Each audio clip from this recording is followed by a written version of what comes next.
कुछ देश जो कि अमेरिका और रूस जैसे जो कि एक तरह से लैंडर बहुत साल पहले जो कि वहाँ पे भेजा था, जो कि बहुत ज़्यादा देर वहाँ पे टिक नहीं पाया लैंडर और वो काम करना बंद कर दिया दोस्तों। 1962 में उसी समय जो कि इंटरप्लेनेटरी मिशन जो कि अमेरिका ने मेरिना 2 के नाम से किया, जो कि मानव इतिहास का पहला मिशन था जो कि किसी अन्य ग्रह को नजदीक से देखा गया और दुनिया को आश्चर्यचकित कर दिया। सोवियत संघ वेनेरा 7 नामक जो कि प्रथम लैंडर को सफलतापूर्वक जो कि शुक्र ग्रह के सरफेस पर उतार दिया। शुक्र ग्रह पर लैंडर जो अगर हम भेजेंगे दोस्तों तो वहाँ पर जो लैंडर भेजने के लिए शुक्र ग्रह पर बहुत सारे चुनौतियों का सामना करना पड़ता है दोस्तों। शुक्र ग्रह का जो टेम्परेचर रहता है दोस्तों लगभग 460 डिग्री सेल्सियस वहाँ पर तापमान हो जाता है दोस्तों। यानी कि वेनेरा 1 नामक जो कि एक तरह से जो अंतरिक्ष यान को भेजा गया जो कि असफल रहा, जो कि शुक्र पर भेजा गया, एक तरह से फ्लाई बाई था। फ्लाई बाई यानी कि तो शुक्र ग्रह के निकट से गुजरा जो कि एक अंतरिक्षीय उड़ान ऑपरेशन होता है, जिसमें कि किसी भी ग्रह के निकट से जो कि एक अंतरिक्ष यान गुजरता है दोस्तों, उसे हम फ्लाई बाई के नाम से जानते हैं दोस्तों। यहाँ पे लगा हुआ है कि high resolution synthetic aperture radar और साथ ही साथ इसमें लगे हैं ground penetrating radar. Satish Dhawan space centre कहाँ है दोस्तों? तो आंध्र प्रदेश के श्रीहरिकोटा में सतीश धवन स्पेस सेंटर मौजूद है दोस्तों। वर्तमान में जो कि अभी सोवियत संघ का विघटन हो चुका है दोस्तों, 1991 में सोवियत संघ का विघटन हुआ दोस्तों, उसमें सबसे ज्यादा समय तक जीवित रहने वाला लैंडर है वेनेरा 13, वेनेरा 13। जय हिंद, एक बार फिर से स्वागत है आपका अभिजीत जीएस एक्सप्लोर सेंटर में। तो चलिए दोस्तों, इसमें हम जानेंगे दोस्तों कि भारत का शुक्रयान 1 मिशन के बारे में जानेंगे, यानी कि भारत का वेनस ऑर्बिटर मिशन के बारे में दोस्तों इस वीडियो में हम विस्तार से समझेंगे। दोस्तों जो भारत का वेनस ऑर्बिटर मिशन है दोस्तों, ये शुक्र ग्रह के जो कि ऑर्बिट में एक अंतरिक्ष यान को भेजा जाएगा और वहाँ पे इस अंतरिक्ष यान के मदद से दोस्तों जो शुक्र ग्रह का जो भौगोलिक संरचना है और वहाँ पे जो ज्वालामुखी गतिविधि है और उसके जो कि एक तरह से जो वहाँ पे जो शुक्र ग्रह के चारों तरफ जो एसिडिक बादल है दोस्तों और उसके एटमॉस्फेयर के बारे में दोस्तों विस्तार से जो कि अध्ययन करने के लिए इस शुक्रयान 1 मिशन को जो कि शुक्र ग्रह पर भेजा जाएगा दोस्तों इसरो की तरफ से एक बयान आया है और दोस्तों कुछ रिपोर्टों के मुताबिक पता चलता है कि दोस्तों इसी साल के अंतिम माह में दोस्तों 2024 के अंतिम माह में इस मिशन को जो कि लॉन्च करने का संभावना है। इसके बारे में दोस्तों हम आगे समझेंगे दोस्तों कि शुक्रयान 1 मिशन का क्या क्या फीचर्स है और किस तरह से जाकर वहाँ पे काम करेगा दोस्तों।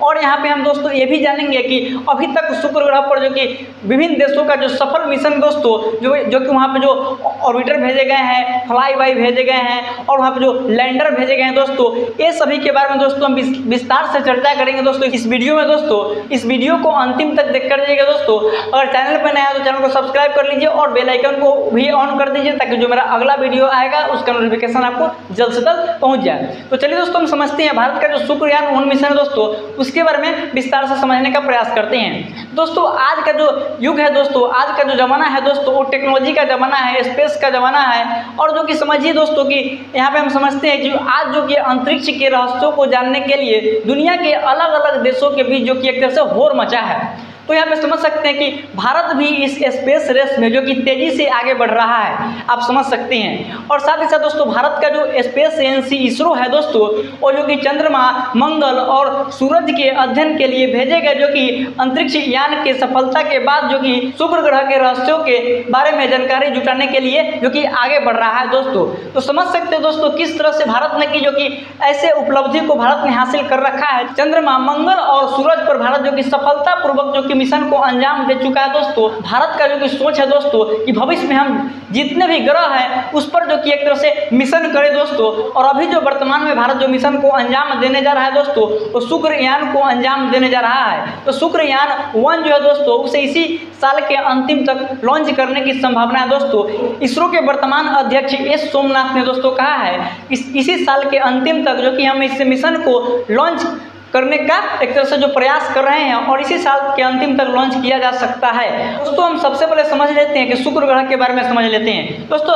शुक्र ग्रह का जो एक तरह से जो भौगोलिक संरचना है दोस्तों और जो कि अंतरिक्ष में इसका क्या जो कि सौरमंडल में इसका क्या स्थिति है दोस्तों और किस टाइप का ग्रह है दोस्तों, उसके बारे में दोस्तों हम इसके बारे में पहले समझ लेते हैं। शुक्र ग्रह का जो स्थान है दोस्तों, सूरज से दूसरा नंबर पर आता है। पहला नंबर पर आपका आता है बुध ग्रह और उसके बाद दूसरा नंबर पर आता है शुक्र ग्रह और उसका तीसरा नंबर पर आता है पृथ्वी। तो यहाँ पे सूर्य से दूसरा नंबर आता है इस ग्रह का जो कि शुक्र का। और दोस्तों आकार के मामले में ये जो कि सौर मंडल का छठा सबसे बड़ा ग्रह है शुक्र। और दोस्तों शुक्र ग्रह के चारों तरफ जो कि एक तरह से एसिडिक बादल छाया हुआ है दोस्तों। और जो कि शुक्र ग्रह का जो एक तरह से जो एटमॉस्फेरिक प्रेशर है दोस्तों वो पृथ्वी के एटमॉस्फेरिक प्रेशर से 100 गुना ज़्यादा है दोस्तों। और वहाँ का जो टेम्परेचर है दोस्तों, शुक्र ग्रह का जो टेम्परेचर रहता है दोस्तों लगभग 460 डिग्री सेल्सियस वहाँ पर तापमान हो जाता है दोस्तों। तो समझ सकते हैं कि दोस्तों वहाँ पर तो ऑर्बिटर और फ्लाई बाई भेजने में तो जो कि आसान है दोस्तों, जो कि पृथ्वी से कोई अंतरिक्ष यान भेजा जाता है जो कि एक तरह से फ्लाई बाई होता है। तो फ्लाई बाई का मतलब होता है दोस्तों कि किसी भी एक तरह से जो ग्रह के निकट से गुजरता है एक अंतरिक्ष यान, उसे हम फ्लाई बाई कहते हैं दोस्तों। और एक ऑर्बिटर होता है जो कि उस ग्रह के जो कि ऑर्बिट में चक्कर लगाता है, उसे हम ऑर्बिटर बोलते हैं दोस्तों। लेकिन दोस्तों वहाँ पे जो शुक्र ग्रह पर लैंडर को अगर हम भेजेंगे दोस्तों, तो वहाँ पर जो लैंडर भेजने के लिए शुक्र ग्रह पर बहुत सारे चुनौतियों का सामना करना पड़ता है दोस्तों। तो अभी तक वर्तमान में जो कि लैंडर का जो मिशन है दोस्तों, वो बहुत सारा देश जो कि लैंडर भेजना जो कि छोड़ दिया है। कुछ देश जो कि अमेरिका और रूस जैसे जो कि एक तरह से लैंडर बहुत साल पहले जो कि वहाँ पे भेजा था, जो कि बहुत ज़्यादा देर वहाँ पे टिक नहीं पाया लैंडर और वो काम करना बंद कर दिया दोस्तों। तो वहाँ पर जो शुक्र ग्रह पर जो लैंडर जो भेजना है दोस्तों, से पैसा का बर्बादी है। अभी जो वर्तमान में जो टेक्नोलॉजी है दोस्तों, भविष्य में ऐसा कोई टेक्नोलॉजी आ सकता है जो कि शुक्र ग्रह पे हम आसानी से लैंडिंग करवा सकते हैं। वहाँ का जो एटमॉस्फेरिक प्रेशर है, टेम्परेचर है, वहाँ पे जो एसिडिक बादल है दोस्तों, वो जो कि लैंडर को लैंड करने में तो मुश्किल पैदा करता ही है दोस्तों। अगर लैंडर लैंड भी कर गया वहाँ पे दोस्तों, तो ज़्यादा देर काम नहीं कर सकता है, वहाँ पे वो नष्ट हो जाएगा, वो तबाह हो जाएगा। तो दोस्तों समझिए दोस्तों कि किस तरह से जो कि वहाँ पर जो उसका जो भौगोलिक एक तरह से जो संरचना है, वहाँ पर जो क्या वहाँ पे एटमॉस्फेयर है दोस्तों, उसके अध्ययन के लिए जो कि भारत का शुक्रयान 1 मिशन जा रहा है दोस्तों, उसकी भौगोलिक संरचना और उसके जो कि ज्वालामुखी गतिविधि को अध्ययन करने के लिए जो कि शुक्रयान 1 मिशन को भेजा जा रहा है जो कि शुक्र ग्रह पर। दोस्तों समझ सकते हैं कि दुनिया के जो बहुत सारे जो देश जो इस पर मिशन किए हैं दोस्तों, उसके बारे में दोस्तों हम इस वीडियो में जानेंगे दोस्तों।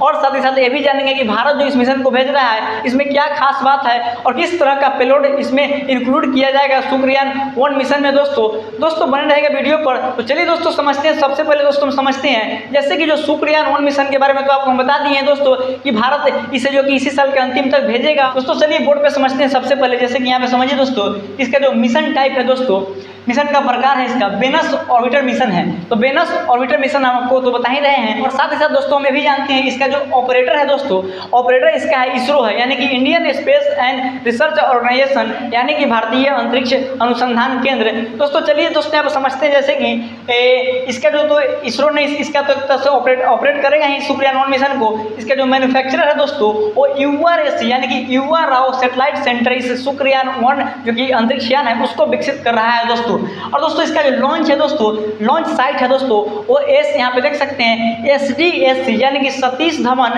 Space centre. Satish Dhawan space centre कहाँ है दोस्तों? तो आंध्र प्रदेश के श्रीहरिकोटा में सतीश धवन स्पेस सेंटर मौजूद है दोस्तों वहीं से इसे लॉन्च किया जाएगा दोस्तों। इसका जो मिशन अवधि होगा दोस्तों 4 वर्षों का होगा, यानी कि जो शुक्र ग्रह के ऑर्बिट में इसके लगभग 4 वर्षों तक कार्य करेगा दोस्तों। वहाँ से 4 वर्षों तक जानकारी इकट्ठा करके पृथ्वी तक पहुँचाएगा इसरो के पास। तो चलिए आगे समझते हैं इसके जो साइंटिफिक पेलोड है। इसमें जो साइंटिफिक पेलोड लगे हैं दोस्तों, यानी कि जो किस तरह का उसमें जो उपकरण लगे हैं प्रमुख रूप से तो उसमें यहाँ पे समझ सकते हैं, यहाँ पे लगा हुआ है कि high resolution synthetic aperture radar. तो high resolution synthetic aperture radar जो दोस्तों इसमें लगे हैं दोस्तों, और साथ ही साथ इसमें लगे हैं ग्राउंड पेनिट्रेटिंग रडार। तो ग्राउंड पेनिट्रेटिंग रडार लगे हैं दोस्तों। सबसे पहले समझते हैं कि high resolution synthetic aperture radar क्या काम करेगा दोस्तों। तो शुक्रयान 1 में जो लगाया गया है दोस्तों high resolution synthetic aperture radar का काम यही है दोस्तों, जैसे कि वहाँ पर जाकर दोस्तों उसके जो कि शुक्र ग्रह के भौगोलिक संरचनाओं के बारे में अध्ययन करना और उसके मानचित्रण को तैयार करना। वहाँ पे जो ज्वालामुखी है दोस्तों, वहाँ के जो एक तरह से जो पहाड़ पर्वत है दोस्तों, उसके बारे में एक तरह से मैपिंग तैयार करके इसरो के पास मुहैया कराना, उसकी भौगोलिक संरचनाओं के बारे में विस्तार से अध्ययन करना, इस जो कि high resolution synthetic aperture radar का काम है दोस्तों। और यहाँ पे अगला है दोस्तों जैसे कि ग्राउंड पेनिट्रेटिंग रडार। तो ग्राउंड पेनिट्रेटिंग रडार का काम है दोस्तों, जैसे कि वहाँ पे जो उसके जो भौगोलिक संरचनाओं के और साथ ही साथ जो उसका जो मिट्टी के अंदर, जैसे कि जो ग्राउंड वहाँ पे सरफेस है दोस्तों शुक्र ग्रह का, उसके जो सरफेस के अंदर के जो एक तरह से जो उपयोगिता होंगे, संरचना होंगे, उसमें कौन कौन से पदार्थ और मटेरियल पाए जाते हैं दोस्तों शुक्र ग्रह पे मौजूद है दोस्तों, उसके बारे में दोस्तों अच्छी तरह से जो कि अध्ययन करेगा। समझ लीजिए दोस्तों आप इसके साइंटिफिक पेलोड्स के बारे में। तो चलिए दोस्तों हम समझते हैं कि दुनिया के जो अन्य देश है दोस्तों वो शुक्र मिशन किए हैं दोस्तों, और किस तरह से जो कि असफलता के बाद जो कि सफल हुए हैं दोस्तों शुक्र ग्रह पे जो कि फ्लाई बाई ऑर्बिटर और एक तरह से जो लैंडर को भेजने में दोस्तों सफलता हासिल की है। वो प्रमुख देशों के बारे में एक ऐतिहासिक जो कि एक तरह से जो लॉन्च है दोस्तों शुक्र ग्रह पर, उसके बारे में दोस्तों हम समझ लेते हैं दोस्तों, क्योंकि एग्जाम्स के लिए भी दोस्तों जो कि महत्वपूर्ण है। तो समझ सकते हैं दोस्तों यहाँ पे 4 फरवरी 1961 को जो कि सोवियत संघ 4 फरवरी 1961 को सोवियत संघ जो कि अभी वर्तमान में रूस से जो कि 15 देश अलग हुए थे, वर्तमान में जो कि अभी सोवियत संघ का विघटन हो चुका है दोस्तों। 1991 में सोवियत संघ का विघटन हुआ दोस्तों। जब सोवियत संघ था दोस्तों तो 4 फरवरी 1961 को जो कि 1VA1 यानी कि वेनेरा 1 नामक जो कि एक तरह से जो अंतरिक्ष यान को भेजा गया, जो कि असफल रहा, जो कि शुक्र पर भेजा गया। लेकिन बाद में 27 अगस्त 1962 को यूएसए यानी कि अमेरिका ने 27 अगस्त 1962 को जो कि शुक्र ग्रह के लिए एक मिशन भेजा जिसका नाम है मेरिनर 2 नामक जो कि एक तरह से जो अंतरिक्ष यान जो कि शुक्र ग्रह पर भेजा गया अमेरिका के तरफ से, यूएसए के तरफ से, जो कि दोस्तों सफल मिशन रहा, जो कि एक तरह से फ्लाई बाई था। फ्लाई बाई यानी कि तो शुक्र ग्रह के निकट से गुजरा, जो कि एक अंतरिक्षीय उड़ान ऑपरेशन होता है जिसमें कि किसी भी ग्रह के निकट से जो कि एक अंतरिक्ष यान गुजरता है दोस्तों, उसे हम फ्लाई बाई के नाम से जानते हैं दोस्तों। तो वही जो कि मिशन को जो कि 27 अगस्त 1962 को अमेरिका ने मेरिनर 2 नाम से जो कि भेजा। और यहाँ पे मेरिनर 2 जो है दोस्तों एक तरह से एक ऐतिहासिक मिशन है दोस्तों, कि जो कि मानव इतिहास में ऐसा पहला बार हुआ जो कि एक तरह से मानव जो जाति को एक तरह से आश्चर्यचकित कर दिया, जो कि एक अन्य ग्रह पृथ्वी के छोड़कर एक अन्य ग्रह पर जो कि मानव का पहला जो कि एक तरह से अंतरिक्षीय मिशन था दोस्तों, जो कि किसी भी ग्रह को जो कि समीप से जाकर देखा मेरिनर 2 ने 1962 में। उसी समय जो कि इंटरप्लेनेटरी मिशन जो कि अमेरिका ने मेरिनर 2 के नाम से किया, जो कि मानव इतिहास का पहला मिशन था, जो कि किसी अन्य ग्रह को नजदीक से देखा गया और दुनिया को आश्चर्यचकित कर दिया मेरिनर 2 ने।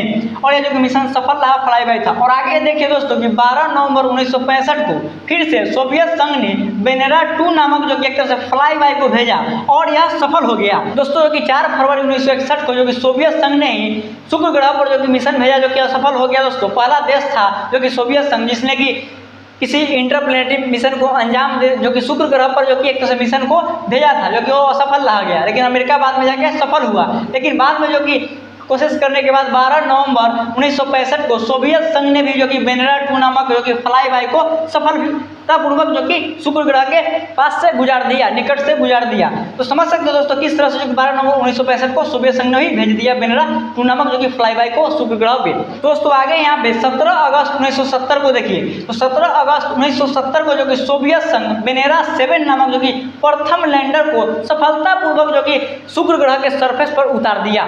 दोस्तों समझ सकते हैं जो सरफेस पर उतार दिया, लेकिन वहाँ पर जो आपको बोले हैं हम कि जो कि वहाँ पे जो लैंडर उतरना बहुत ही चुनौती भरा है शुक्र ग्रह पे। लेकिन जो कि ये जो लैंडर उतरा दोस्तों वो कुछ मिनट तक ही वहाँ पे काम कर पाया, उसके बाद काम करना बंद कर दिया। वेनेरा 7 जो लैंडर भेजा गया दोस्तों सोवियत संघ के द्वारा दोस्तों, वो कुछ ही मिनटों तक वहाँ पे काम कर सका, उसके बाद वो कनेक्शन पृथ्वी से छोड़ दिया और नष्ट हो गया। तो समझ सकते हैं दोस्तों आगे है दोस्तों कि 30 अक्टूबर 1981 को सोवियत संघ ने वेनेरा 13 नामक जो कि सबसे ज़्यादा समय तक जीवित रहने वाला लैंडर, अभी तक जो लैंडर वहाँ पे भेजा गया दोस्तों उसमें सबसे ज़्यादा समय तक जीवित रहने वाला लैंडर है वेनेरा 13। तो समझ सकते हैं कि सोवियत संघ ने ही 30 अक्टूबर 1981 को वेनेरा 13 नामक जो कि एक तरह से लैंडर को भेजा, शुक्र ग्रह के सरफेस पर लैंड कराया, सफलतापूर्वक सॉफ्ट लैंडिंग कराया। लेकिन जो कि इसका जो अवधि था दोस्तों वो 2 घंटा से बस थोड़ा सा ही ज़्यादा देर तक टिक सका दोस्तों शुक्र ग्रह के सरफेस पर। लगभग 2 घंटा से ज़्यादा जो कि समय तक वेनेरा 13 जो कि एक तरह से टिक सका दोस्तों, उसके बाद नष्ट हो गया। दोस्तों समझ सकते हैं दोस्तों कि भारत का जो शुक्रयान 1 मिशन दोस्तों जो कि इसी साल इसरो के द्वारा जो कि लॉन्च किया जाएगा इस साल के अंतिम तक दोस्तों, संभावना है दोस्तों। कुछ रिपोर्टों के मुताबिक जो कि पुष्टि हो चुका है दोस्तों, और इसरो के द्वारा जो कोई आधिकारिक बयान जो कि नहीं दिया गया है कि इसी साल जो कि 2024 तक लॉन्च किया जाएगा, लेकिन संभावना है कि इसी साल तक जो कि लॉन्च कर दिया जाएगा दोस्तों समझ सकते हैं कि इस तरह से आपको जो कि एक तरह से जो वीडियो की महत्वपूर्ण है दोस्तों आप इसको वीडियो को एक बार समझिए और माइंड में बैठाइए दोस्तों, और कमेंट बॉक्स में जरूर बताइएगा दोस्तों कि वीडियो आपको कैसा लगा दोस्तों। इसी के साथ हम इस सेशन को एंड करना चाहते हैं दोस्तों। इसके साथ जय हिंद जय भारत।